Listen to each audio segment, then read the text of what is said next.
This is all you got us. My dad sneered, holding the watch I saved 3 months for. Your brother pays the utilities and groceries. I smiled and responded, yeah, because I set it all to auto-pay from my account. 40 minutes later, my brother slid a note across the table. We've agreed you should move out. That evening, I canceled every payment, froze the joint card, and sent one document to the landlord. By next week, they woke up to an eviction warning with my name nowhere on it. I, 26M, stared at my father's disgusted expression as he turned the watch over in his hands like it was contaminated. The Seiko I'd saved 3 months for, skipping lunches and walking to work instead of taking the bus, suddenly felt worthless under his scrutinizing gaze. My father's words cut deeper than I expected when he dismissed my gift so carelessly. He compared me unfavorably to my older brother, pointing out how much more financially responsible he seemed to be. The irony wasn't lost on me, but I kept my expression neutral and simply smiled, telling him that my brother appeared so generous because I had quietly set up all the household bills to auto-pay from my own account months ago. The silence that followed was deafening. My brother's face went pale, and my stepmother suddenly found her coffee cup incredibly interesting. My father's expression shifted from smugness to confusion, then to something resembling panic as the implications sank in. I had been living in this house for 2 years, ever since losing my apartment during a rough patch at work. What started as temporary help had become a permanent arrangement where I paid for everything while my family took credit for keeping the household running. My brother had moved back home 6 months ago after his divorce, and somehow everyone had convinced themselves he was the responsible one contributing to the family finances. The truth was more complicated. I had been quietly managing every utility bill, the internet, the grocery deliveries, even the premium cable package my stepmother insisted on having. My brother's grand gestures of paying for things were just that, gestures, because the money was ultimately coming from my account anyway. But I had never corrected anyone's assumptions because it seemed easier to avoid the drama. 40 minutes later, as we sat around the dinner table picking at leftover birthday cake, my brother slid a folded piece of paper across the table toward me. His handwriting was neat and deliberate, and the message was clear. The family had discussed my situation and agreed that it would be best for everyone if I found my own place. They felt I wasn't contributing enough to justify staying in the house long term. I read the note twice, then carefully folded it and put it in my pocket. I told them I understood completely and would start looking for a new place right away. My father seemed relieved, my stepmother nodded approvingly, and my brother looked satisfied with himself. None of them bothered to ask about the logistics or timing. They just wanted me gone. That evening, I sat in my room with my laptop and began systematically canceling every automatic payment I had set up. The electric company, gas company, water department, internet provider, cable company, grocery delivery service, and even the premium streaming services they all enjoyed. Everything got switched off or transferred to a different payment method that didn't exist. I also froze the joint credit card account I had foolishly opened to help my father rebuild his credit score after his bankruptcy 3 years ago. Technically, I was the primary account holder, and he was just an authorized user, which gave me complete control over the account. I had been paying the monthly balance religiously, building up both our credit scores, but that arrangement was about to end. The most important step was sending a carefully worded document to the landlord. Since I had been covering the rent through electronic transfers from my account for the past 18 months, there was some legal complexity about my residency status. The document I sent was a formal notice terminating my financial responsibility for the property and clarifying that I had never been an official tenant on the lease agreement.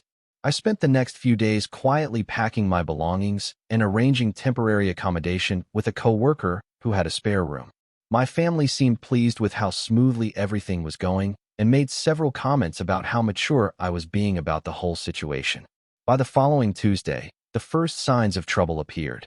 The internet stopped working during my stepmother's morning video call with her sister. She called the service provider and discovered the account had been closed due to non-payment. My father tried to use the joint credit card for groceries and found it had been frozen. My brother attempted to order his usual lunch delivery and learned their payment method was no longer valid. By Wednesday, the electric company had posted a disconnection notice on the front door. The water department called to inform them about an overdue balance. The cable box displayed nothing but error messages. My stepmother's grocery delivery service had suspended their account for insufficient funds. By Thursday, my father was frantically calling me, but I had already blocked his number. My brother showed up at my workplace, demanding to know what I had done, but security escorted him out when he became aggressive. My stepmother sent increasingly desperate text messages that I read but didn't respond to. On Friday morning, exactly 1 week after they had handed me that note suggesting I move out, they woke up to an eviction notice taped to their front door. The landlord had reviewed my documentation and determined that without my financial contribution, the remaining occupants couldn't afford the rent and had no legal standing to remain in the property without a new lease agreement. Update 1. The weekend brought a flood of attempted contact from various family members and friends who had gotten involved in the situation.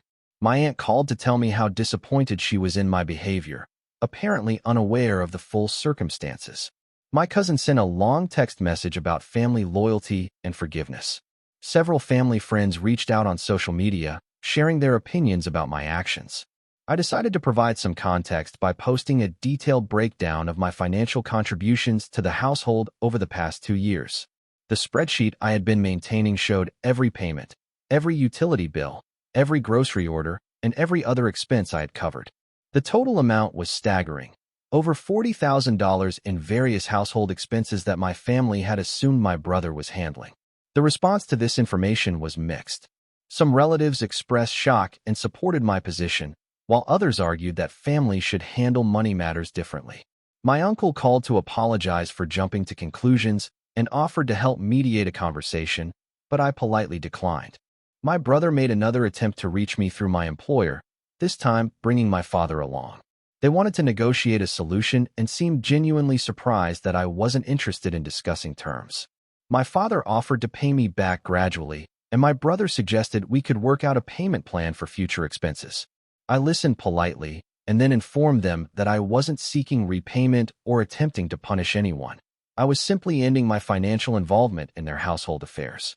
Update 2. 2 weeks after the eviction notice, my family found temporary accommodation with my stepmother's sister, but the arrangement was clearly strained. My brother had to find emergency employment to cover basic expenses, and my father was forced to confront the reality of his financial situation without my hidden support. The landlord eventually worked out a new lease agreement with them, but at a significantly higher monthly rate that reflected the actual market value of the property.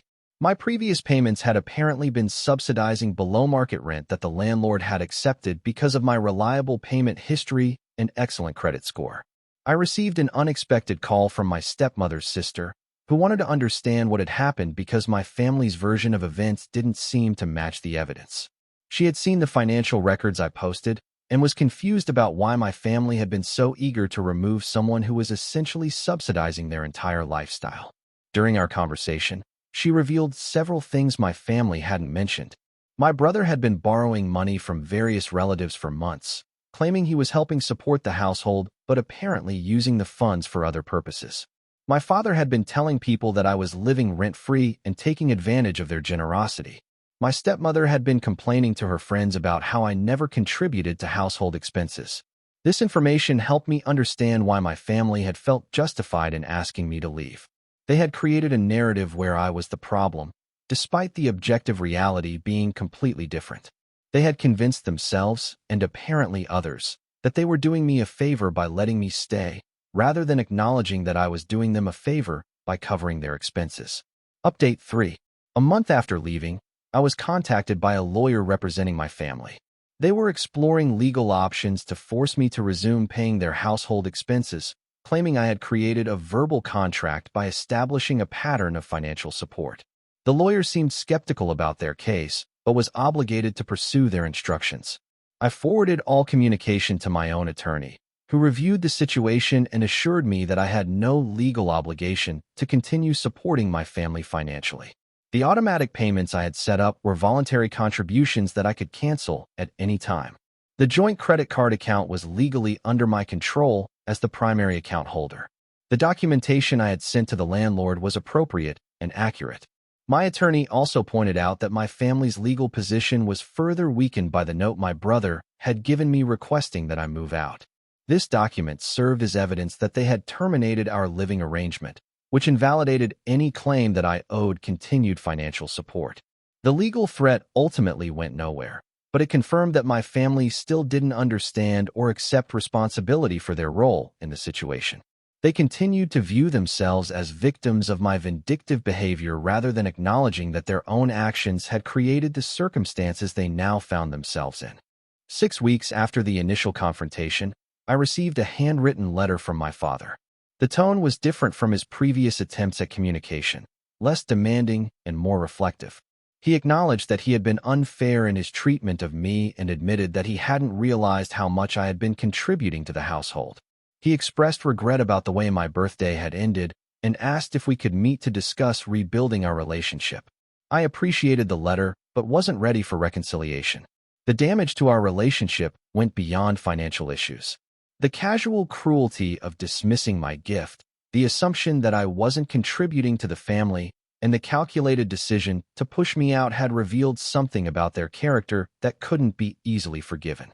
3 months later, I had established a comfortable routine in my new living situation and was saving more money than ever before. Without the burden of supporting 3 other adults, my financial situation had improved dramatically. I was able to contribute to my retirement account, build an emergency fund, and even afford some luxuries I had been denying myself. My coworker, who had become a good friend during this period, often remarked on how much happier and more relaxed I seemed.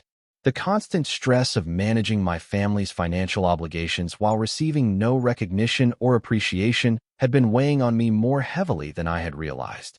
The final piece of closure came when my stepmother's sister reached out one last time to inform me that my family had finally achieved financial stability in their new arrangement. My brother had found steady employment, my father had started receiving Social Security benefits, and they were managing their expenses without external support. She seemed to think this information would make me feel better about the situation, and in a way, it did. Knowing that they were capable of supporting themselves made me feel less guilty about withdrawing my financial assistance. It confirmed that my contributions had been enabling their dependence rather than helping them build independence. Sometimes the kindest thing you can do for people is to stop shielding them from the consequences of their choices. A year later, I occasionally wonder if I handled the situation correctly, but I don't regret my decision.